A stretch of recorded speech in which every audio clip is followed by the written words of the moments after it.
Vou falar nesse momento com Gabriel Monteiro. Ele é psicólogo especialista em psicologia positiva pela PUC, certificações internacionais em psicologia positiva pela Universidade de Carolina do Norte, nos Estados Unidos, gestão do estresse, diagnóstico e tratamento da ansiedade pela Harvard Medical School e pelo Hospital Geral de Massachusetts, nos Estados Unidos. Ele atua há mais de 10 anos na área de desenvolvimento pessoal. Eu quero dar as boas-vindas, seja muito bem-vindo. Doutor Gabriel Monteiro, seja muito bem-vindo. Bom dia. Obrigado, Alcides. Olha, bom dia.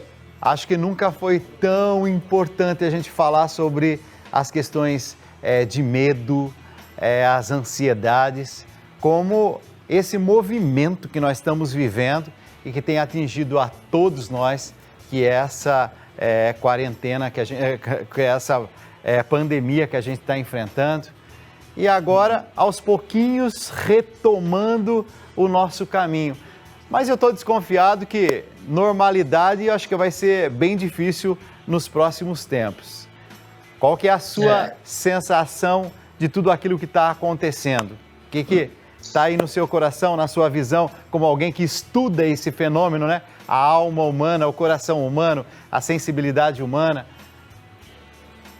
Dalcides, a grande questão disso tudo que a gente está passando é que nunca vivemos algo parecido, né? A última pandemia que existiu foi há mais de 100 anos atrás, então ninguém que está aqui hoje no mundo entende ou conviveu com alguma coisa parecida com isso. E lógico que isso gera muita ansiedade, muito estresse a respeito do futuro das pessoas, né? Então, com certeza, não é uma coisa que vai passar logo ainda, a gente ainda tem um tempo até chegar a vacina, até chegar a todas as questões, né, Dalcides? Então, no sentido do ser humano, o que a gente pode entender é essa ansiedade, esse medo que é característico nosso, né, do ser humano em si, ele é uma coisa que cada vez está aumentando mais devido a essa pandemia. Então, eu, por exemplo, no consultório, estou vendo muito mais gente procurando ajuda por causa de um aumento grande de ansiedade e até de depressão por causa dessa pandemia.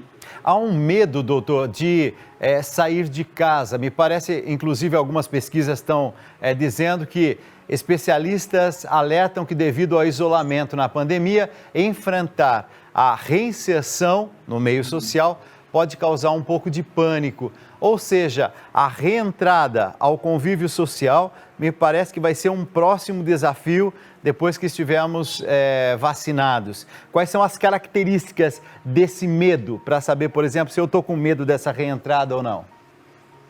Isso daí tá sendo bem comum, porque apesar da gente não ter vacina ainda, as pessoas já estão tendo que ir trabalhar, estão tendo que fazer suas coisas, né? Lógico que com cuidado necessário, mas estão tendo isso. E esse medo dessa reinserção, na verdade, tem um nome característico, que é Síndrome da Cabana, que foi desenvolvida, foi pensada no começo do século XX para caçadores que iam caçar e ficar muito tempo fora. E quando eles voltavam, ficavam isolados, né? E quando eles voltavam para casa, eles começavam a ter dificuldades de convivência social, esse tipo de coisa. Então, na verdade, o medo e a ansiedade, ela é muito característica e comum, normal, em tempos como esse, como situações anormais que a gente está convivendo.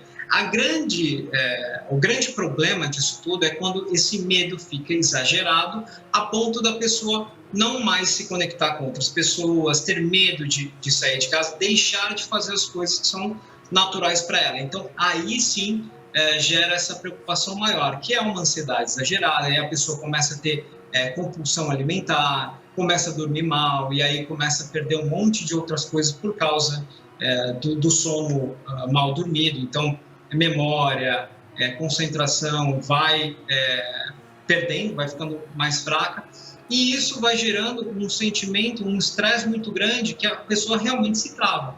Então, ela precisa de algumas ferramentas, de alguns entendimentos, para que ela consiga sair dessa trava que ela se encontra, né? Então, pode falar. Não, pode terminar o raciocínio. Então, e aí, assim, quais são as dicas que eu dou aqui no consultório para as pessoas que têm esse problema que estão mais travados em relação a isso, né? A ter esse medo exagerado de sair de casa. Então, a primeira coisa, a pessoa tem que entender o seu tempo, entender e respeitar o seu tempo. O tempo dela não é igual ao tempo do amigo, do colega, enfim. Ela tem que entender que o tempo é dela. Então, às vezes ela demora um pouquinho mais para entender ou para ter uma coragem maior, uma confiança maior de sair de casa. Uma segunda coisa também é a questão dela entender maior o controle dela. Quanto mais ela entender o que ela pode controlar, melhor. Porque a pandemia ela não pode controlar. Mas assim, ela começar a criar rotina dentro de casa, talvez com exercícios físicos, uma alimentação melhor, que ela tenha o controle, isso gera mais confiança para ela.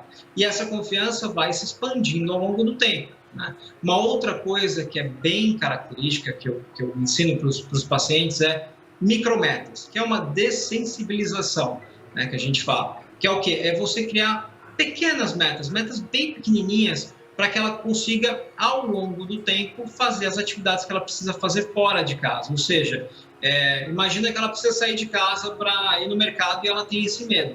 Então, o que ela vai fazer nessas micrometas? Primeiro passo é ela se vestir para ir para o mercado, para sair de casa.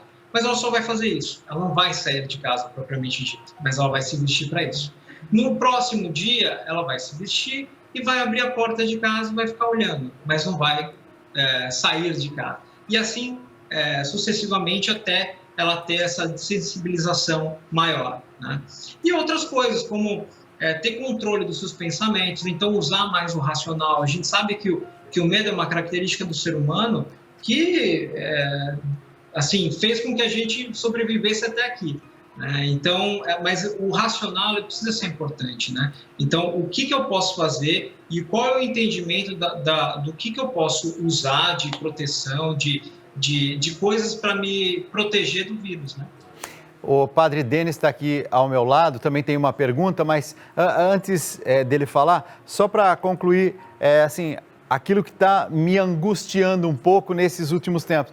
Eu tenho percebido jovens entrando num processo também de ansiedade, de tristeza, numa proporção um pouco maior do que eu havia imaginado. Vale a mesma coisa que os jovens tomem essas pequenas atitudes de pequenos passos, cuidar mais, quem sabe, da sua alimentação, cuidar do físico, ao mesmo tempo ir dando assim, pequenos passos para poder se livrar um pouco desses muitos medos que estão atingindo também a juventude. No seu modo de entender, assim, os jovens diante desse quadro. Na verdade, essas ferramentas, essas ideias que eu passei, servem para qualquer pessoa, né? Agora, os jovens têm uma questão maior também, que eles têm planos e expectativas muito grandes, né? E aí, quando é cerceado isso de alguma forma, isso vem e pesa muito mais.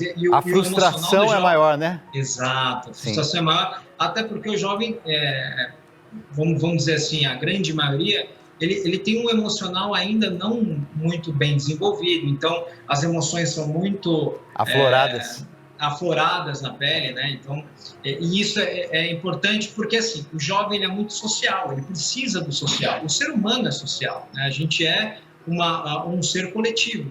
Então, quando ele deixa de ter essa aproximação com as pessoas, acaba gerando uma frustração, uma ansiedade muito grande. Então, para o jovem também, é importante ele manter os vínculos afetivos, ou seja, a gente tem a tecnologia a nosso dispor, né? Então, ter essa proximidade com os amigos, não fisicamente, mas através da conversa é importante, né? E também começar a procurar cursos online, né? Coisas que eles gostam de fazer, para ocupar mais a mente e deixar a ansiedade um pouco de lado nesse quesito. Padre.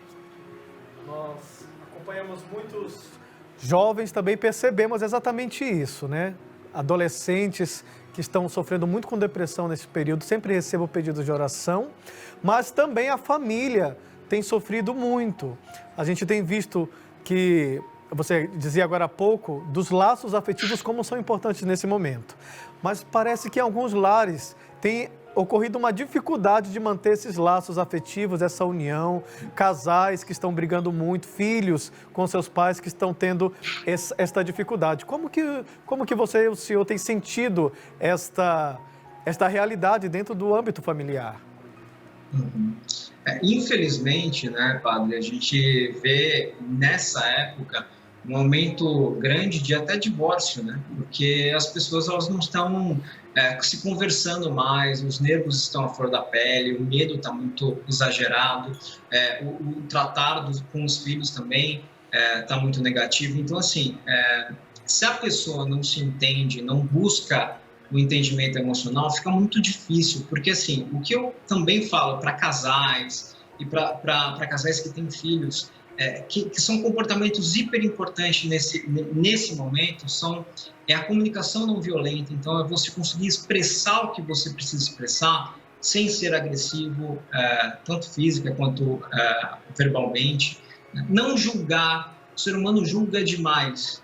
Infelizmente, isso é uma característica do ser humano e a gente precisa parar de fazer isso, né? A gente não quer ser julgado e a gente precisa parar de julgar também as outras pessoas e escutar o outro, porque às vezes a gente não escuta, né? A pessoa fala e a gente só acredita que só nós temos a razão, só nós temos a verdade absoluta e não é assim que funciona. Então, quanto mais você ter uma resiliência a respeito do outro, da situação, maior é o vínculo que você consegue criar. Existem casos de famílias que se aproximaram muito devido à pandemia, né? Mas também existem outros casos de que uma coisinha ruim que acontece já é ampliado por causa dessa situação que a gente vive atualmente. Nossa, doutor, você está falando uma coisa e é verdade, né? Porque nesse momento, qualquer coisinha parece que está sendo o estopim, né? Tanto assim que tem se elevado, inclusive, o número de separações, como o senhor mesmo acabou de dizer. Nesse momento, assim, a coisa mais sábia a se fazer é a gente, por exemplo, procurar também alguém para conversar. Por exemplo, tem muita gente te procurando pelas redes sociais, ou então tem muita gente te procurando para uma conversa aí no seu consultório. Você tem percebido essa busca maior das pessoas nessa angústia, tentar encontrar ajuda profissional? Sim, tenho visto, eu creio que ainda é uma pequena parcela, mas eu sei que as pessoas estão buscando ajuda, né? E é importante, porque assim, o principal é a pessoa ter o entendimento emocional suficiente para lidar com as questões, para lidar com as dificuldades, por mais difíceis que elas possam ser. Então, a resiliência ela é muito importante, a inteligência emocional é muito importante nesse quesito. E, às vezes, a pessoa sozinha não consegue, né? Ou o casal não consegue sozinho. Então, vem casais aqui querendo se entender e querendo melhorar a relação, vem pessoas com muita ansiedade, vem pessoas com muito medo, mas eles estão querendo evoluir, né? Estão querendo se desenvolver. O meu grande medo, a minha grande preocupação é essas pessoas que ainda não entendem a problemática que é essa pandemia e o quanto isso influencia o emocional das pessoas. E aí que tá, quando o seu emocional está ruim, ele não está ruim só para você, mas você começa a espalhar isso para as pessoas próximas a você. Então, seus familiares, seus amigos, seus colegas. Então, acaba tendo uma cascata aí de uma energia negativa, né, emocional, muito ruim para todo mundo. Eu quero te agradecer. Eu já vi ali que apareceram seus contatos, @GabrielMonteiro_oficial. Isso é o Instagram. Se alguém nesse momento seguir você, certamente ali também tem dicas, pode te mandar mensagens e a partir dali também essas pessoas vão se sentir mais amparadas com o seu apoio. Pode ser assim? Com certeza, vocês podem mandar mensagens. Te agradeço, doutor Gabriel Monteiro. Muito obrigado mais uma vez pela sua participação. Obrigado. Obrigado, eu. Tchau, tchau.